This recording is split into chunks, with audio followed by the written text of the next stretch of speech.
Good afternoon, and thank you all for joining us. We're pleased to bring you our latest webinar series, Pathway to Economic Health, in partnership with the Santa Clarita Valley Economic Development Corporation. My name is Peter Warda with the Santa Clarita Valley Chamber of Commerce, and I'd like to welcome you all. Before we begin, I will ask for Holly Schroeder, President and CEO of the SCV Economic Development Corporation, to welcome you all on behalf of the EDC as well. Holly. Thank you, Peter, and welcome everybody. As Peter said, I'm Holly Schroeder, President and CEO of the Santa Clarita Valley Economic Development Corporation. SCV EDC is a public-private partnership representing the united efforts of the City of Santa Clarita, County of Los Angeles, our educational institutions, and private sector leaders with a mission of retaining and growing jobs in the Santa Clarita Valley. And of course, today more than ever, our focus is on regrowing the jobs that have been lost due to COVID. Throughout 2020, SCV EDC works to encourage a safe and healthy reopening of the economy. Last spring, we hosted a webinar series, again in partnership with the Chamber, where our companies shared their frontline experiences of dealing with COVID-19 in the workplace. Allowing our companies to hear directly from each other allowed them to learn how to do their best to keep their workplaces safe. So here we are months later, and our businesses still want the latest info on the ways to remain safe, as well as updates on how treatments and vaccine distribution will affect their workplaces and our community. So we're happy to again partner with the Chamber in delivering timely and relevant data so that you can be ready in your workplace and provide the support to the many employees who look to you for guidance and information. I want to thank our panelists here today. And with that, Peter, I'll turn it back to you. Perfect. Thanks, Holly. Before we begin, I just do want to make a couple announcements. Our next webinar for this series is scheduled for next Wednesday, February 17th, same time, 12 o'clock. We're going to learn about how technology and engineering solutions such as air filtration and UV light can improve indoor air quality and make the workplace safer. The webinar is going to feature experts from SCV-based companies, UV Resources, Applied Companies, and UVDI. Registration for that and all of our upcoming events can be found on our website, scvchamber.com, under our events tab. We're going to go ahead and get started with questions submitted by members and the community. Throughout the webinar, though, please feel free to submit any questions you have using the questions feature in your control panel. So with that, we're going to go ahead and get started. So as a number of states begin to lift stay-at-home orders, questions remain around strategies to curb the continued spread of COVID-19. Public health officials are ramping up efforts to monitor and contain new cases.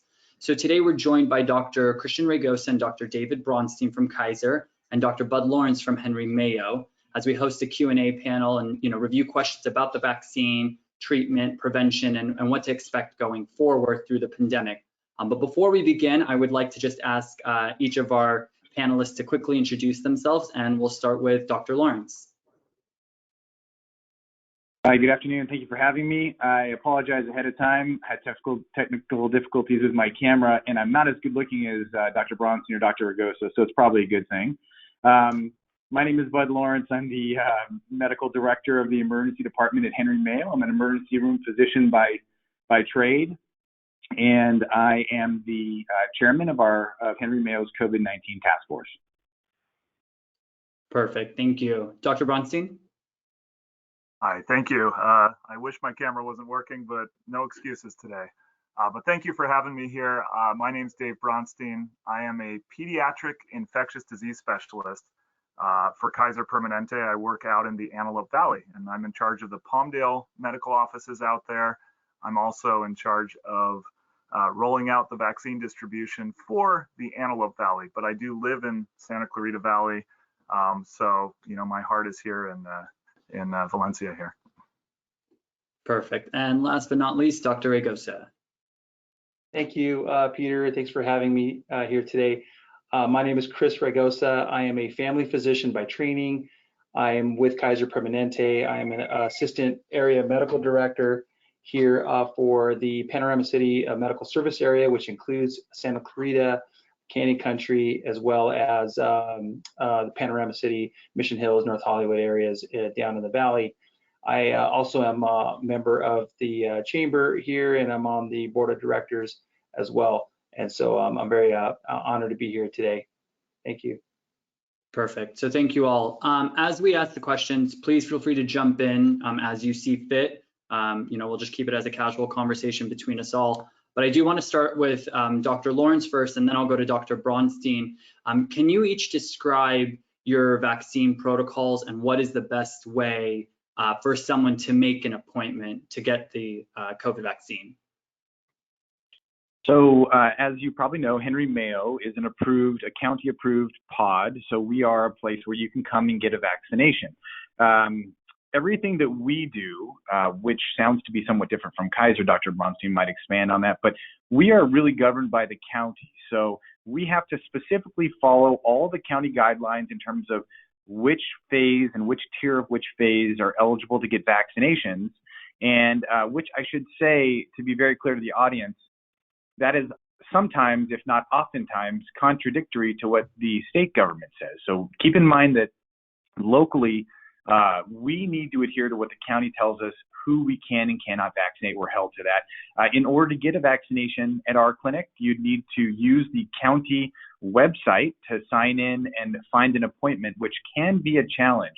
So that's something that the people on this call and their employees can look forward to. It's the whole county trying to get these limited number of vaccination slots, and we are trying our best to vaccinate as many people we can in whatever the active tier is, and that's currently what we're doing. I should say that our clinic historically has been extremely efficient compared to many of the other clinics across the county, which have mostly a 2 to 3 hour wait that I'm hearing, and we have about a 5-minute wait. So we're doing a very, very good job, good service to the community out here in Santa Clarita.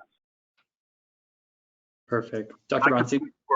For Kaiser Permanente here, and it's the same where I am in Antelope Valley as it is here in Santa Clarita, as it is anywhere in at least Southern California, although nationally for Kaiser Permanente, we're pretty much aligned as well. But like Dr. Lawrence said, we are beholden to the state and the county in terms of the vaccine supply that we have, as well as who we're allowed to give it to. And just because the state, for example, says, oh, you can give it 65 up and you can give it to essential workers even, although I know they're changing their mind a little bit on that right now. We have to do not just what the county and state tell us to do, but also we have to make decisions based on the supply that we have. So up until now, we've actually been immunizing 75 plus, even though, again, I know the state and county say 65 and up, they haven't given us enough vaccine to do that. And so as an organization, we had to make that decision to start with the people who really are at the highest risk of complications. So we've been 75 and up. That is going to change fairly soon, within a few days even, if not sooner than that. There's some inside information for you, but we will be able to drop that age down to 65 and up very, very soon. The best way to book with us is actually quite simple. It's on kp.org. If you go to kp.org/COVID vaccine, or just go to kp.org, and it's pretty self-explanatory from there, you can just go ahead and book an appointment, and they'll show you all the clinics that have availability when the appointments are, just like back in the old days when we used to go to movie theaters and you can book that online. It's really the same exact system, and they'll ask you pre-screening questions about age, of course, risk factors, things like that, and you can go ahead and book it online. So very easy to do. If you're not a computer person, then you can always do it by calling the appointment center, 1-833-KP4-CARE. That's the number 4. But then you're in line waiting with people who want to book other appointments for whatever. It's better to just go to kp.org. The one nice thing that we're able to do, because it's not just our vaccine and not just vaccine for our members, we have appointments for non-members as well. So even if you're not with KP, and if you are having trouble with whatever system you were trying for something else, whether it's the county or otherwise, hop on kp.org. And as a non-member, if you qualify based on our criteria, you can go ahead and book an appointment just as easily as any of our members can do. Perfect. Thank you. Peter, I'd like to add, Dr. Raigosa here, Sure. that we're like Dr. Bronstein was alluding to here locally in Santa Clarita, we are days away from being able to expand and add in the 65 and over contingent of for our vaccinations. In fact, we have already started our vaccination clinics at the locations here on Turney Road in Santa Clarita, both at the both of our buildings, Santa Clarita MOB, our medical office building 1 and 2 on Turney Road. So these, I think just, as Dr. Bronstein had alluded to, utilizing our technology, kp.org, you can book your appointment if you're 75 and over and days away from the 65 and over contingent. Perfect. Just a quick follow-up on that. Are either Kaiser or Henry Mayo, or you guys also, do you guys have staff giving the vaccine out at like Magic Mountain or CSUN at one of the bigger vaccine sites, or are you just doing it at your locations? For Henry Mayo, go ahead, Christian. You good. Yes, the answer is yes. We have a crew of volunteers that are vaccinating at the county facilities, Magic Mountain being one of them. Some out in the valley, Hanson Dam. So yes, we put a call out for volunteers, and we got a pretty good participation. People want to help, so it was great. Perfect. On the Henry Mayo side, we do have most of our volunteers. We do have some nursing volunteers, but most are physicians that are community members that want to reach out and help, and they've volunteered to go to the Magic Mountain side is what's most pertinent to us. Okay, perfect. So the next question that I have, and I think this is kind of on everyone's mind, is are there any circumstances and or conditions where someone should not get the vaccine? And I'll let either of you jump in to kind of begin with that. I can start with that. Yeah, let me go ahead. Absolutely. The one real contraindication to getting the vaccine is if you have an allergy to any component of the vaccine. And I know a lot of people think, how the heck do I know if I'm allergic to something in one of these shots? The real component that is of concern is polyethylene glycol. When you think of how these vaccines work, you have a little strand of messenger RNA, and it's wrapped in a fat bubble or a lipid bubble. And that lipid bubble has something called polyethylene glycol in there. And I know everyone's thinking, well, how would I know if I'm allergic to polyethylene glycol? Well, that is something that is commonly in laxatives. So Miralax or any other laxative, if you've ever had a severe allergic reaction to a laxative, then you really should not be getting these vaccines because you're at higher risk of an anaphylactic reaction.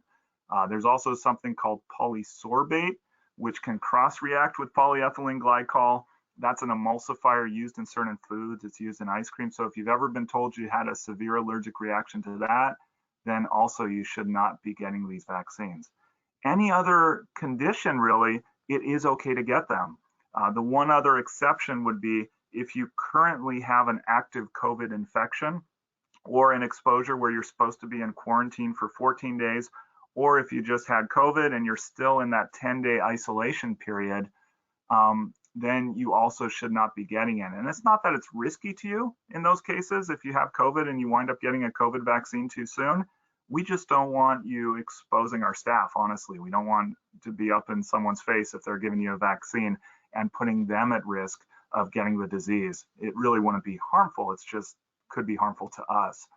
Those are the two real contraindications. Everything else you may have heard, whether it's pregnancy or lactation, immunocompromising conditions, these are things where even though they weren't necessarily in the studies and people weren't necessarily included in the studies that have been published so far, there's really no even theoretical concern why it wouldn't be safe in those groups. So it's, of course, an individual decision, but there's no definite contraindication. And in fact, when you think specifically of pregnant women, pregnant women have higher risks of being hospitalized themselves, of preterm labor, of effects on the infant from COVID itself.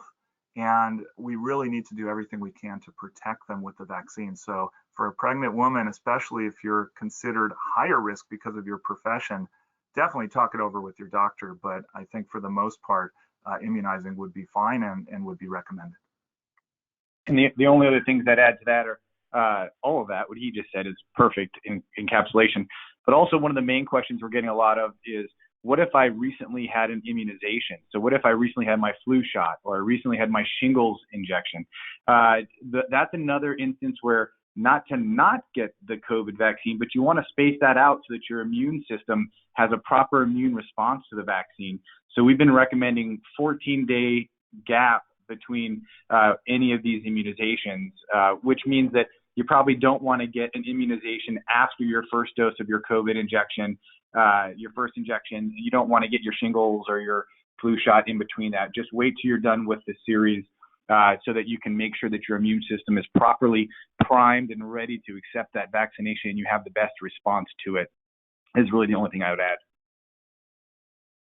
Okay, and then just a quick follow-up on that one is obviously for what you both stated, assuming people can find, these FAQs or resources on either Kaiser or Henry Mayo's site, correct?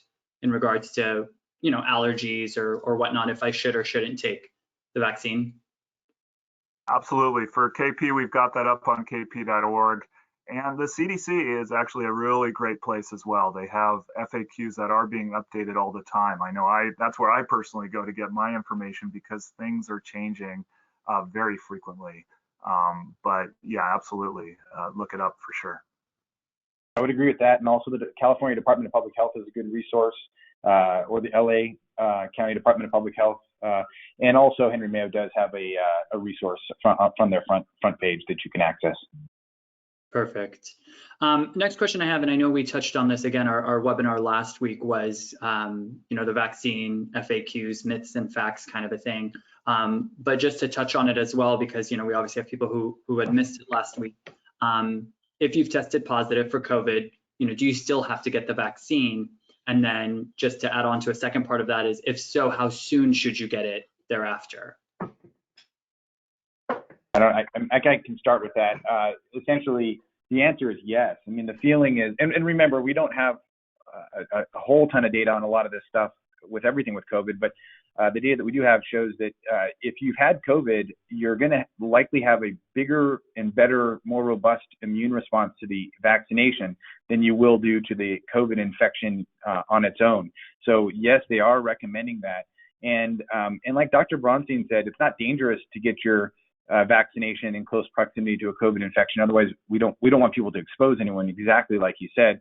But the current recommendation, I believe, is 90 days after you are done with your COVID infection before you get your vaccination. And that's not for, in my mind, any other reason, but we know that you have 90 days of protection, or we think you have 90 days of protection from your infection.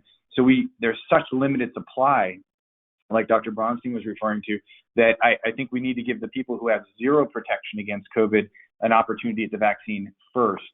So we would, the preferred method would be to wait 90 days so that you can allow other people who have no protection to get the vaccination. Yeah, and I agree exactly with what you're saying there. You still want to get the vaccine even if you've had COVID. And exactly for the reasons you said, the immunity from the vaccine seems to be stronger than the immunity from actual infection. The 90 days depends. It depends who you ask on that. And it makes logical sense for sure in terms of, why give the vaccine to someone who does have some immunity when other people out there are completely unprotected and need it more. So deferring it for that reason makes sense. But if you want it sooner than that, absolutely, it's fine, as long as you're not in isolation, as long as you're not in quarantine. The one thing I would say, though, is if you've had COVID before and then you get the vaccine, we've all talked about, and you probably heard a lot about it last time, about side effects from the vaccine. These things are real. Okay, I've got my 2 doses already. I can tell you from experience, these side effects are real. Now, it's sure a lot better than getting COVID and putting people at risk. But yeah, after the first time I got it, my arm was hurting. No big deal. The second time I got it, had a little fever, had some chills, body aches. I felt crappy for a day or so. And that's what everyone I've talked to says. That's what, when you look at the studies, that's what the studies show. And now that we have, over 30 million people in the country who have gotten the vaccine, that's what they're saying as well. So it will make you feel crappy. But if you've had COVID before and you've already had the natural infection with COVID, instead of feeling crappy after the second dose like I did, you're going to feel crappy after the first dose, because that first dose is going to be the time where you kind of reinvigorate your immune system and you really have those side effects a little more so than you would with the second dose. And people that had COVID feel crappy with dose 1, but after dose 2, they're fine. So just be aware that, if you're going to get it and you really need to go to work and you can't miss a day of work, get it on a Friday, okay, if you're not working on the Saturday, because you probably will be laid up a little bit. And again, that's expected, that's normal. It's just a sign that your immune system's doing its job. So don't think that's abnormal in any way. You don't need to seek medical care. You just need to be aware that you're going to feel kind of crappy after that first dose if you had COVID before. Yeah, I would echo Dr. Bronstein's concerns there and points, and Dr. Lawrence's. The side effects of the vaccine, are usually spelled out just like said. That first dose, it's soreness in the arm. You could have some chills and aches. It's really that second dose that tends to hit you a little hard. It's like having a flu, but without the respiratory symptoms. And so, in my experience, I've had a lot of my patients asking me about, hey, should I get it? I tend to get really bad side effects from vaccines, and I just say, this is a game changer vaccine that we should be really, you're going to feel just for a day or two. It's not going to feel great, but that should not stop you from getting the vaccine. So agree with everything that just said. Perfect. And just to stay on that topic real quick is, do we know if it's going to be like, for example, the flu shot, is this vaccine going to be something that people are going to take after another year or what have you? Do we know yet kind of what the idea is for that? We don't know for sure, but I think more than likely it's looking that way, especially as we look at all the variants out there, especially that South African variant where the vaccines seem to be less effective, hopefully not too much less effective, but it really seems like there will be some sort of booster dose in the future. And the companies are already working on that. And that's the beauty of these mRNA vaccines, where it's so easy for them to just punch in a different code of messenger RNA, stick it in a fat bubble, you get a whole new vaccine, versus other vaccines where you need to grow them up in culture for many, many months and then purify them. It's so much harder to switch, just like most of the flu vaccines are. So there probably will be a booster, nothing official on that yet. We sure don't know. Hopefully not, but there probably will be. And ideally, if they can combine it with the flu vaccine in the future, it would make all of our lives a lot easier.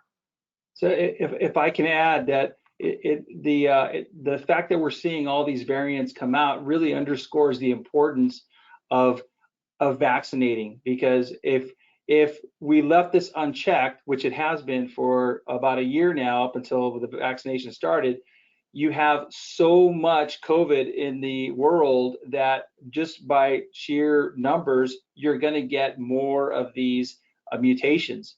And so if you can tamp that down by vaccinating and doing all those measures that are important from a public health perspective, including distancing and masking and isolating and quarantining, you're basically you're stepping on the virus a little bit to keep it down so that it has less of a chance of developing these scary mutations. And I'm not an infectious disease expert like Dr. Bronstein, but I can tell you that it makes total sense. If you can keep that number down, you lower the risk of these variants coming out, and you give us a chance with the vaccinations to really get out in front of it. Perfect. I want to go into a topic that's now being discussed by, state and federal government, and that's getting our children back to school, which is pretty critical. Can you guys talk about children receiving the vaccine and what and if there is a possible rollout plan on how that could work? Yeah, I mean, we could talk about, Dr. Bronstein's probably the perfect guy to talk about kids, but just so everyone knows, number one, to get kids back to schools is just a logistical challenge. When you talk about things, in particular locally, we have, or in Southern California, very strong nursing unions teaching unions. We do have strong nursing unions as well, but to get those teachers back in the classroom there are hurdles to it. That can be a struggle. There needs to be good, measures in place, whether it's, hand washing stations, hand sanitizing stations, wiping rooms down. All that stuff takes, it's a huge logistical challenge. I can tell you that locally, I've been sort of peripherally working with our school district, and they are doing a wonderful job trying to make headway. But you have state and county guidelines that are, as was brought up before, continuously changing almost from week to week. So from a logistical side, it is a challenge, but it's something that that is a hill we have to climb. We have to summit that hill, because our children, much like our small businesses, our children are really crumbling with this sort of closure. The social pieces of it are so critical to their development. I think the impacts of this are something we're going to see in that age group for years to come, actually. Absolutely, and it's awful when I'm doing my general pediatric clinic in addition to my infectious disease clinic, and the number of depressed teenagers that I've seen is just, it depresses me, honestly. And the number of kids that have become, significantly more obese just over the past several months, it's awful. So we need to get kids back to school, back to their activities for sure. The good thing is that kids don't seem to be nearly as affected with COVID as adults do. I mean, yes, you hear about the multi-system inflammatory syndrome in kids, MIS-C, which is scary, and it happens a month after infection. And that's, even with that, the kids actually do quite well. But it's very, very frightening and hard to treat. But for the most part, most kids with a COVID infection actually do fine. And most of the time, they're not spreading it to each other. They're getting it from adults in the household or other adults who are spreading it to them, which is the exact opposite of most respiratory viruses, where kids are the mosquitoes. I mean, you think of flu. If all kids were immunized against flu, we wouldn't have a flu season, because kids are the ones who bring it home and spread it. Versus this, where it's really something in the home, giving it to the kids. The real risk is the teachers, and keeping the teachers as safe as possible.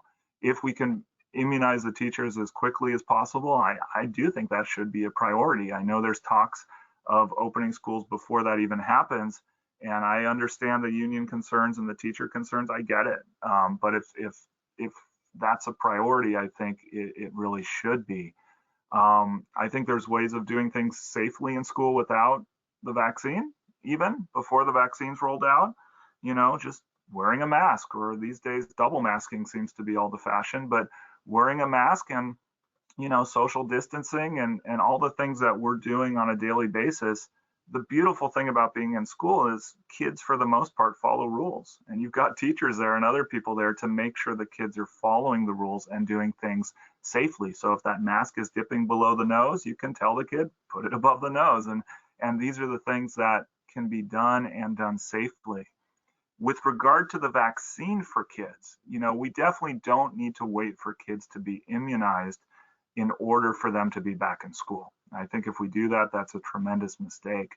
Having said that, there are vaccines on the horizon here. So Moderna and Pfizer both have studies going on right now that have dropped the age down to age 12. So they're looking at age 12 and up. So we can definitely get the older kids immunized, hopefully sooner rather than later, once those study results become available and the appropriate approvals are done by the FDA, assuming it's as effective as you expect it to be.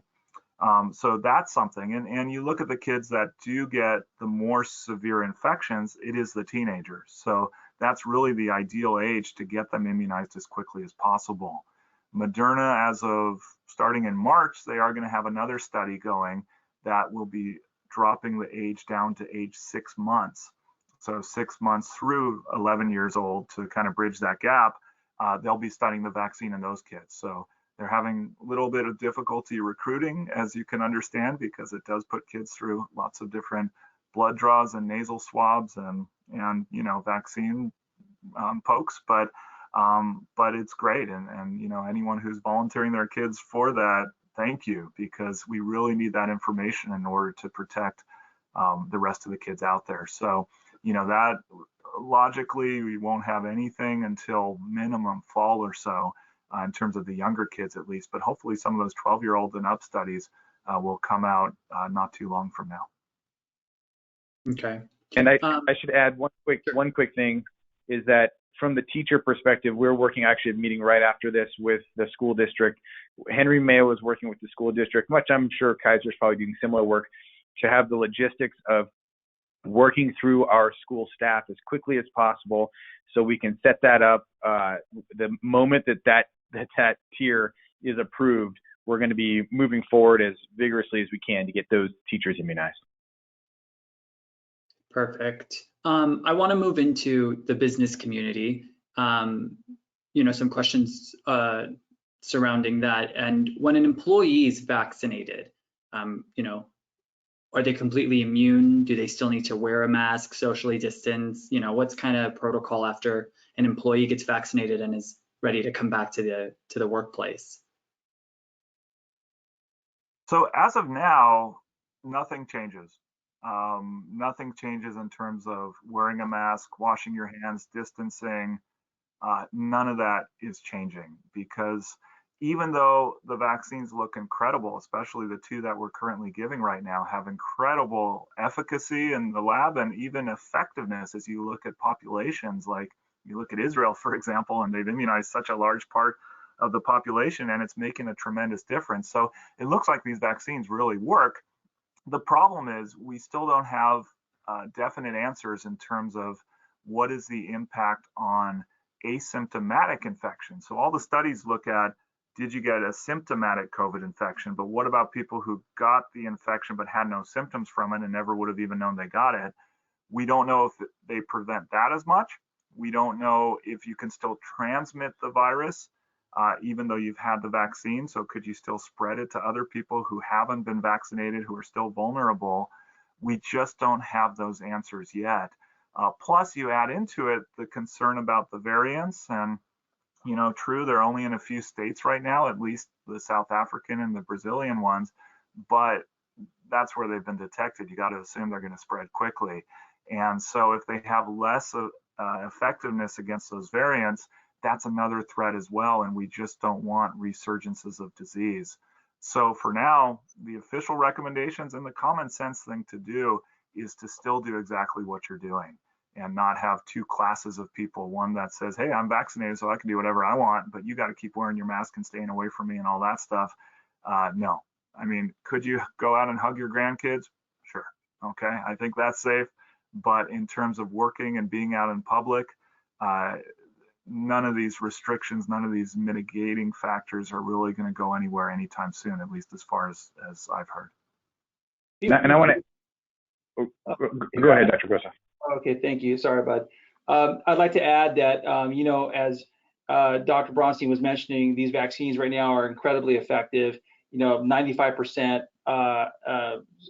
success rate at preventing COVID and certainly preventing the complications of COVID. And as these new vaccines roll out, you're going to see differing rates of effectiveness, quote, effectiveness.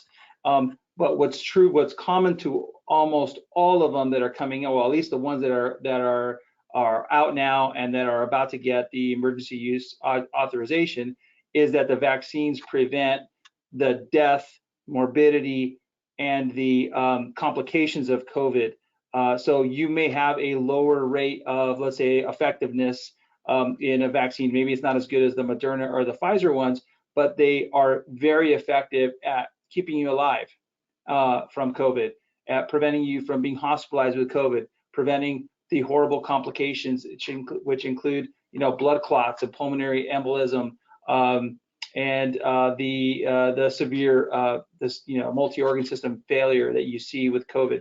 So that's why it's so important. It's just, if the opportunity to vaccinate is present, please vaccinate, because you are doing yourself and the community a huge service to yourself and to the community if you just adhere to these the vaccination. Anyway. And I just want to, just for the listeners, to really kind of clarify on something that Dr. Bronstein and Raigosa just said.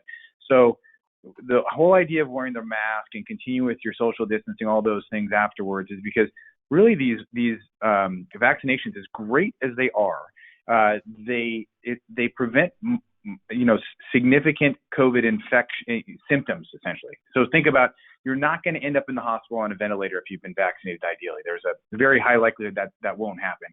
But it doesn't mean that you can't get the virus and get the viral infection underneath that. It just means that if you did get the virus, you're very unlikely to get very sick from the virus. So that's great. Just like Dr. Raigosa said, that's great. However, I don't know that we have a good handle yet with enough data to responsibly say, hey, if you're vaccinated and you get the viral infection, even though you don't have symptoms, can you transmit that to somebody? Which maybe you can. And I will tell you that I already have one physician in that I know of that had both injections and then got COVID. And so it definitely is, COVID positive test, but this person had essentially no symptoms, was able to work out, everything is normal.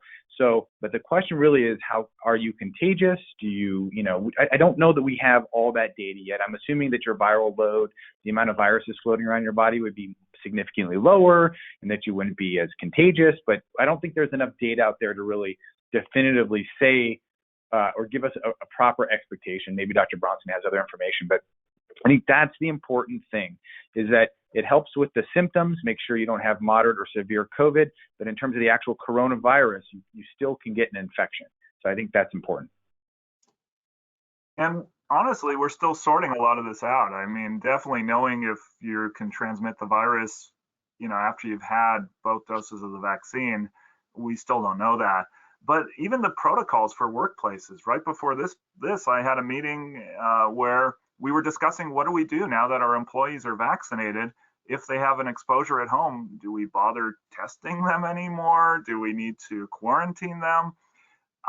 I don't know the answers to some of these questions. We're just kind of making it up a little bit as we go along here. So we need more information on that, and we'll get it. And there will be guidelines, but for now, please, please, please don't change anything that you're doing. Another thing too is, just because you're protected against COVID doesn't mean you shouldn't do the other things that you always do, like get your flu vaccine as well. Because, the major concern is, even though we haven't seen flu right now, and this season flu's been missing, once the COVID numbers start coming down, there's a real legitimate concern that the flu numbers are going to fill that vacuum and start coming up again. And flu can be, even worse in many cases than COVID sometimes. So definitely take the opportunity to protect yourself against the flu as well. And don't skimp out on that just because you're protected against one virus. Perfect. So now, let's say, for example, me as an employer, I know you both touched on, or all three of you touched on, there being a limited supply of vaccines. Is it appropriate for me to sign up my employees on multiple sites in order for them to receive the earliest dose? I mean, what does that do if all of a sudden I go on multiple sites? How does it affect other people trying to sign up for the vaccine? If I'm not one who says, oh, I got the appointment here, I'll make sure to cancel the next two. I mean, how does that look like? And is it appropriate for an employer to go about that way? I would start with that by saying that I don't think the county is going to be opening up further tiers until they are comfortable that the tiers that are out there have had proper access to the vaccine. There's a lot of pressure to do other things, so I can't speak to that specifically, but that's my thought process. So ideally, if they've opened up your tier, it's fair game for your tier to have that go out and try and get that vaccination. Now, to specifically answer your question, when an appointment shows up at Henry Mayo, when we post our appointments, the entire county of Los Angeles is trying to get that appointment. So we would love for our community members to get those appointments. And then for the first many weeks, we were posting our appointments at Tuesday at 2 o'clock. And we would let all of the community physicians and medical offices know that, because we want them to have the best shot at getting that vaccine locally. Because if you don't grab that appointment, somebody else is. And I don't know that as an employer, you're going to logistically be able to sign up your employees. It would be more efficacious for them to do it themselves, because they could all do it at the same time, for example. But you need like mother's maiden name and a lot of information that you may not have of your employees.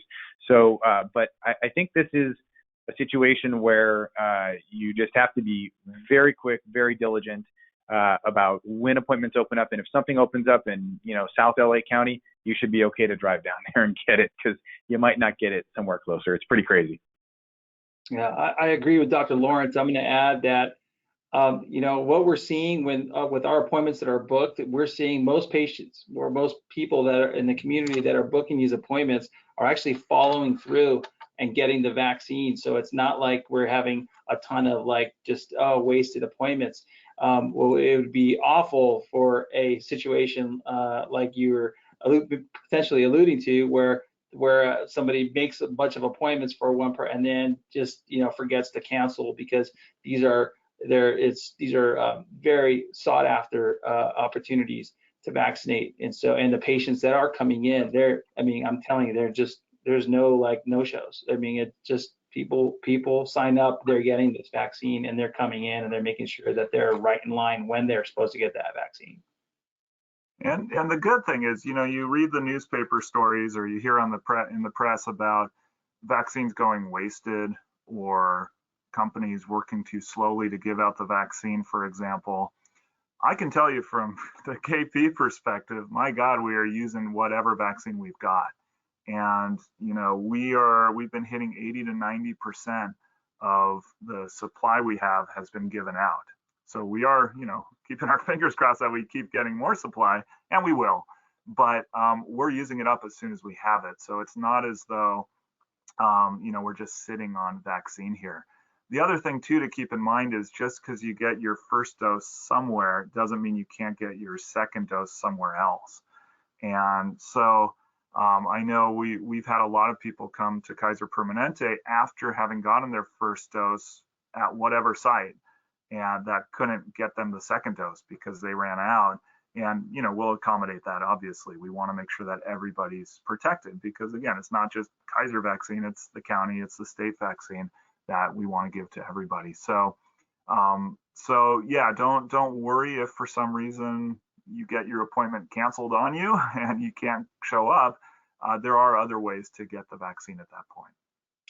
I want to add one more point to Dr. Bronstein's point, is that we have been really, Kaiser Permanente have been really focusing on trusting that we are going to have the continuous supply that's coming in down the chain from Moderna and from Pfizer, so we're not hoarding the vaccine so that we have enough to give you on the second dose. The directive has been, you have it, you give it, and just trust that we have the supply chain to back you up on that second dose as it comes down.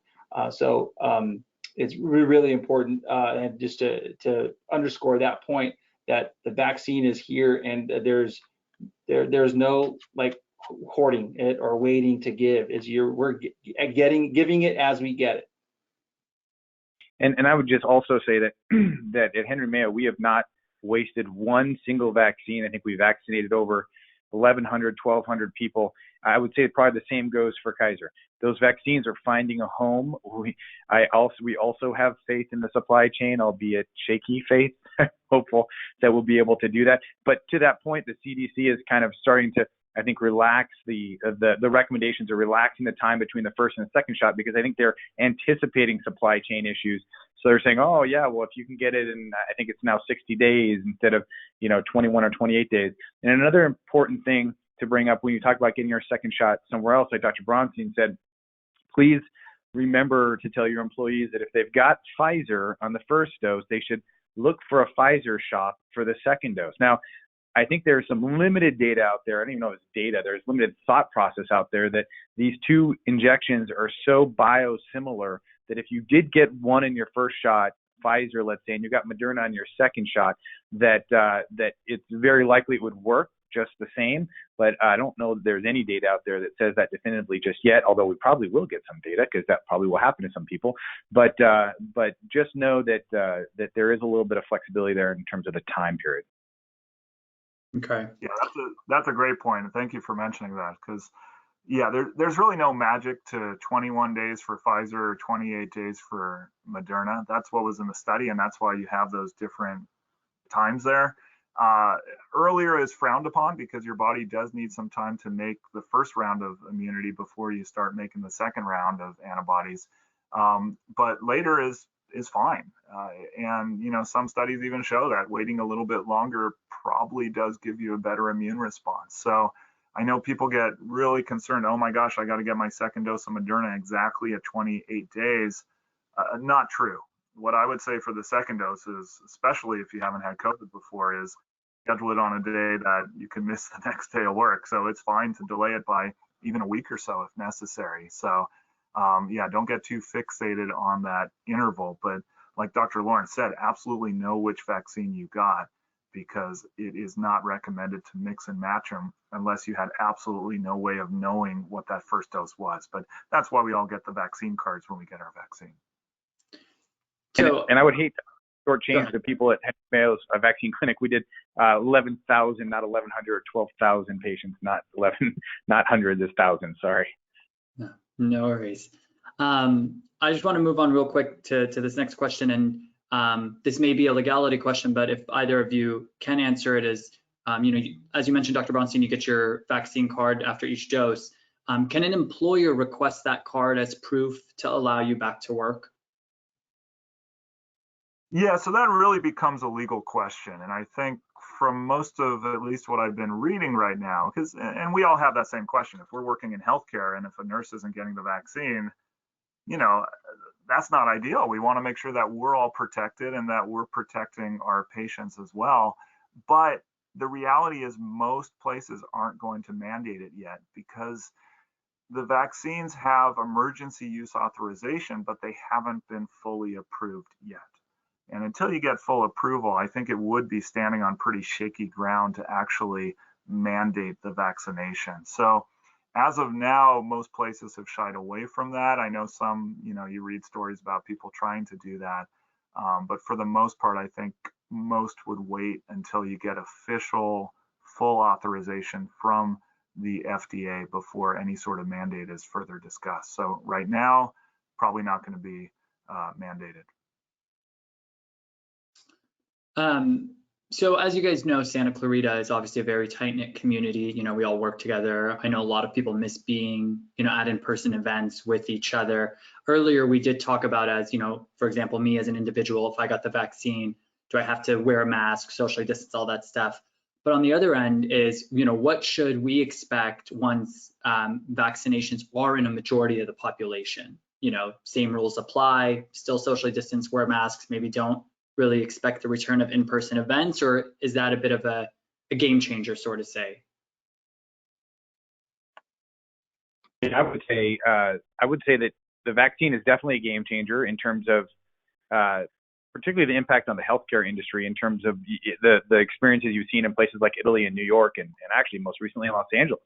I think that it's going to help significantly with that, but I think that we all have to be realistic about the fact that this virus likely will change the way we interact with each other and for a very long time. I mean, I think now you watch concerts or baseball games from a year to 2 years ago, and you're like, oh, how did these people sit and stand together? You see people in movies or TV shows shaking hands, and you're like, whoa, shaking hands. I think it will intrinsically change the way that we interact with people. I think that there is definitely going to be a time where COVID is not going to be on our minds, but maybe it will be something different. Maybe it will be some other reason. But I think we will at some point reach some sort of a herd immunity or some sort of a state where COVID isn't an active issue. But I think that it will. This is something I think that may change the way we interact with people ongoing. I don't know if the other guys might have some different opinions. Yeah, I would absolutely agree with you on that. I think if there's anything that can get life back to normal, or at least towards normal, it is the vaccine. I mean, there's no other option.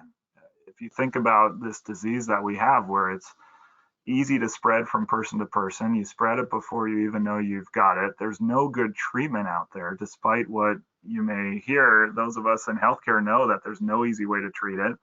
It kills people at huge numbers. And it's hard to test for, or to even know you should be tested. So everything about that means only a vaccine is going to get us out of this. And so it's wonderful that we have a vaccine and that they were made so quickly. But that's really our great hope here. In terms of going back to normal, I know they've been polling people, and you probably read some of the same things I have, whether it's on Yahoo News or whatever, talking about people are going to be more willing to continue wearing masks for long times from now. And we'll see if that's true or not, but I think I sure hope that things go back to normal. But it's interesting reflecting back on, just every other flu season that we've ever had, for example. Why was it okay for 40, 50, 60, 70,000 people per year to die from a illness that would have also been preventable with simple things like better hand washing, wearing a mask, and a vaccine? So I think we probably will be moving forward doing things differently, and I'm sure we're going to be seeing a lot more masks for at least the near future here. But I'm hoping that things do go back to normal and we can start doing things in public again. I know I've already rescheduled at least 4 performances of Hamilton, and I'm getting tired of doing that. You and me both, and I just got an email saying that they completely got canceled. So I think there's I'm that. shooting for November. Keeping my fingers crossed. Right. But for personal follow-up on that, can I get excited for LA Super Bowl in 2022, or don't get my hopes up yet for that? Well, I think just like schools, there's ways of doing things safely. Even if it's still mandated to have to wear a mask and take other precautions, or you mentioned mandating a vaccine. I think especially for employers right now, it's not going to be a great idea to mandate people to have the vaccine in order to go to work.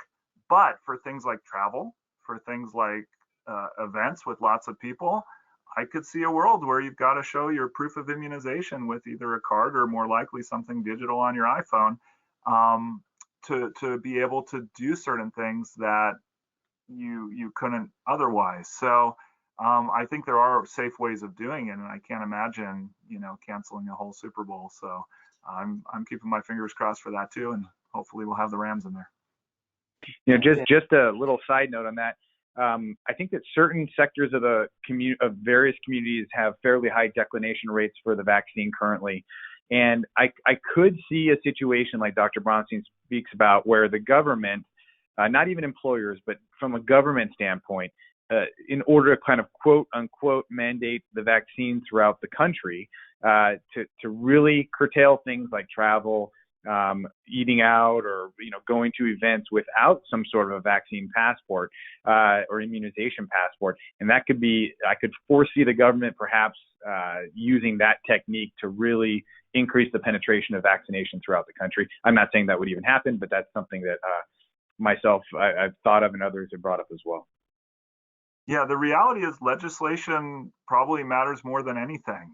We've tried for years and years and years just convincing nurses, for example, and to get their flu vaccines, to protect the patients, protect themselves, protect their family. There's a ton of great reasons, and God knows I personally, as well as a number of my colleagues, have been, lecturing and educating about that. And even when you do that and you get into someone's head and they understand it, you're still maybe going to get 60% of them to get the vaccine.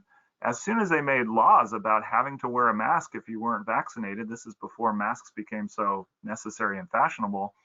Once they made a law for that in the healthcare setting, those numbers jumped up to the mid 80%, because people didn't want the inconvenience of having to wear a mask or look different or whatever. That was enough to compel somebody to do something that they otherwise wouldn't have done. So I would encourage, any sort of legal type things, any laws to get people to do things that are really for our own good anyways. Right. I know we're running really close on our time, so I just kind of want to jump into this next part real quick. Earlier, Dr. Bronstein, you mentioned how, for example, Israel vaccinated based on age. They've got a big population vaccinated. We did it based on sectors and tiers. I know there were talks, I think about a couple weeks ago, LA County thinking that they might go to an age rather than by sectors for the next rollout phase. Can you guys kind of just talk about what you've heard on that rollout? I know manufacturers are supposed to be next. As we talked before, starting the webinar, Holly mentioned that she has some manufacturers and aerospace companies that are coming up to her, saying, hey, we're hearing that it might go to age. We're supposed to be next. Can you guys just kind of, touch on what you're hearing and how that may or may not play out?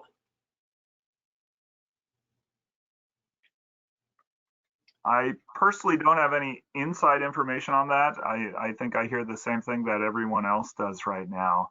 Statewide, they definitely made that move from their complicated phase and tier system to just purely by age, just because it's easier to do it, and equity wise, it makes sense as well when you look at it from one perspective, although I know you can look at it from the other perspectives as well in terms of people in high risk occupations, just because they're not at the specific age group, should they have preferential access or not.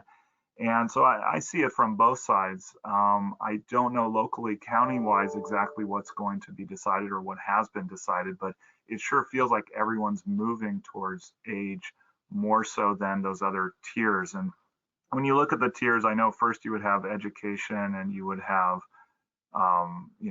food and agriculture, and then you drop down to the next tier of phase 1B, tier 2, and that's where you start talking about the manufacturers and such. And this is based on the state.